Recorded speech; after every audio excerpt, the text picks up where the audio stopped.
Yeah, so how do we calculate the carbon footprint of something as a carbon consultant? So we use emission factors. Yep. We take that activity data, what we previously discussed, things like the amount of electricity in a year, Yep. and we multiply it by an emission factor. Emission factors are the best thing for us. For anybody wanting to calculate emissions, emission factors are amazing because it means you can do a simple multiplication to calculate the emissions. So activity times the emission factor gets you a carbon footprint of that activity. That's right. So how do you choose an emission factor, or like what makes a good emission factor? There's 4 things to consider. There's time, making sure that it is relevant with the time period of your emissions, what you're calculating. So you want to choose an emission factor of the same time period. For the baseline year? Baseline year or the most reporting year. Yep. The reporting year, what you're doing, most recent year. So time's a big one. The next one's geography. Yep. So you want it to be an emission factor based on the same location as your activity data. So it's all trying to align it with your activity data. The third one is technology. Yep. So you want it to be the same activity, same source, same. So if we're trying to calculate the emissions for driving, for using a company-owned vehicle, and you've only got the mileage, then you want the emission factor to align with what type of car it is. Is it an EV? Is it a diesel? Can we get more accurate? Is it a 4x4? Is it a big car, a small car? It's aligning that technology with the thing. And the last one is quality. Do we know that that emission factor has been worked out accurately? So no false assumptions. Yeah. Just everything in making that emission factor has been correct. So I guess we're talking about quality of the emission factor. So one of those things with quality is, where's it calculated? Is it a reliable source? So obviously government mandated sources such as the emission factor database for the UK, it used to be DEFRA, now it's the Department for Energy Security and Net Zero. That's a really good comprehensive database for UK businesses to get going. Obviously there's different ones in different countries. So like the for UK. example, when we talk about location, if our location is in the UK, we want to use that UK database. Yeah, because the cars in the UK might be slightly more efficient than cars in other countries, for example. And the petrol and diesel from the forecourt is slightly different to other countries as well, isn't it? Yeah, exactly. So everything's as specific as it can be to your business or your country or your region. That makes sense. Can you think of any others? Any other databases? Yeah. So there's the ICE database. That's very good for materials. So if you make a product and you've got certain types of plastic or whatever it might be, the ICE database is good. The EPA has a good database for US clients. And then what others do you use?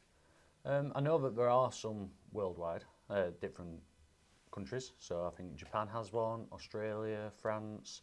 They are all sorts of different government databases. One of my favourite databases though is EcoInvent. So EcoInvent is a huge one where EcoInvent actually calculates the emission factor based on different, based on actual calculations using a model. So it has the material and it has the chemicals within that material and what is released, and it actually works it out in terms of the model. So EcoInvent is there's absolutely thousands in EcoInvent. It's brilliant. And it's not just carbon emissions actually either. They use it for all sorts of different environmental impacts, which is really good. I love EcoInvent. And then I guess if it's not in a database, then you have to get primary data to make your own emission factor for that activity. I mean, if you don't find it in a database, that's where it gets quite difficult. So it's when it comes into the scope 3 area. So what you can do is you can talk to suppliers, see if they have their own emissions. They may have their scope 1, scope 2, scope 3 emissions you can use. They may have done life cycle assessments, have a product carbon footprint. So then you know what emissions are being released for that product. They may have environmental product declarations, EPDs. Best thing to think about EPDs wise, bring it back to the calories for food. An EPD is very much similar to, you know, the labelling on the back of food products. You've got the amount of calories, you've got the protein, you've got the fat. An EPD is pretty much like that. You've got the global warming potential, you've got the carbon emissions of that product. So EPDs are really good, brilliant sources of emission factors. Nice. And then once we've exhausted those, then we're into the realms of scientific papers and really like our own research. Exactly. And you've just got to try and make sure that they are scientific papers, real literature, what you can trust. And always, as well, it's about transparency. So in your reporting, you rate your emission factor based on them same 4 things: time, geography, technology, data quality. And that data quality is essentially, where has it come from? Yeah. If you are starting to get it from white papers, scientific papers, judge the quality. Don't give it a great rating in your paper, in your report. If you get it from some sort of newspaper website.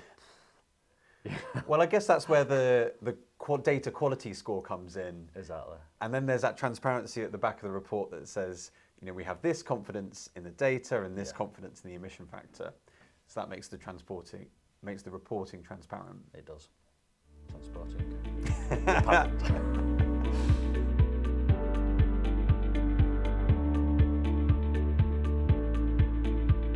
So what would motivate a business or company to report their emissions? Well, a lot of it comes down to compliance. I'll tell you what, compliance it's very difficult to navigate, to get your head around what's what.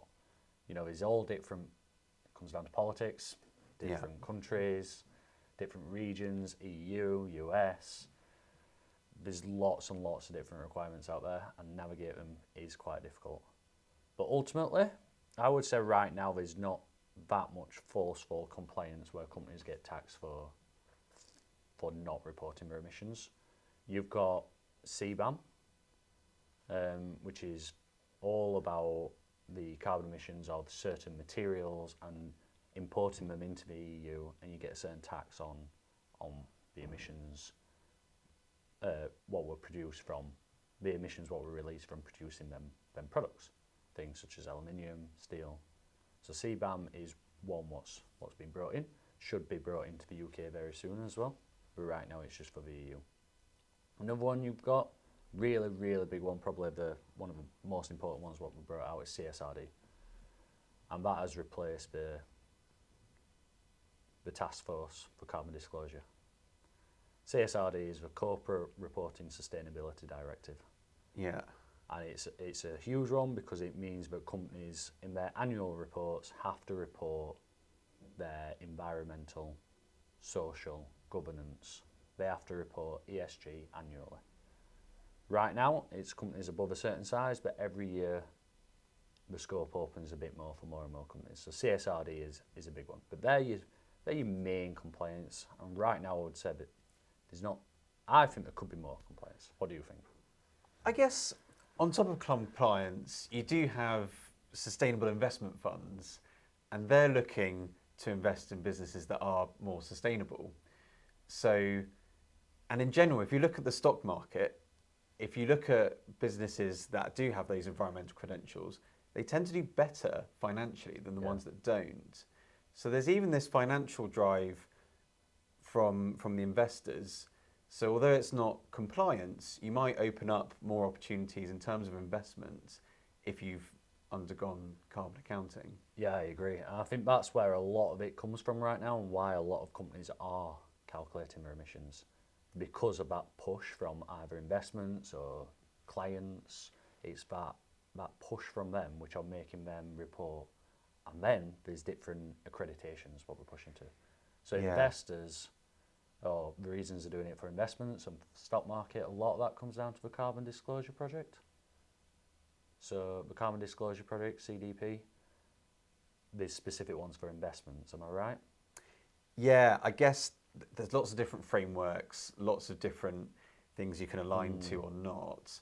But I guess the bottom line is that if you've quantified your emissions for your company to the right standards, ISO 14064 and the Greenhouse Gas Protocol, once you've got that, then you can apply to whatever it is. Yeah, And once you've got that, you're sorted.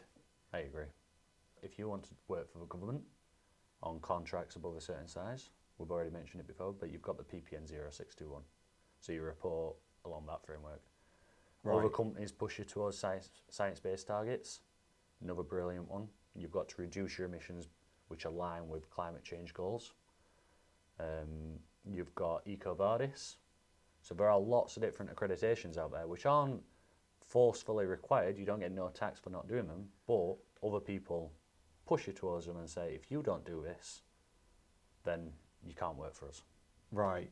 And some business even just won't work with other companies that aren't accredited. Yeah. So some of them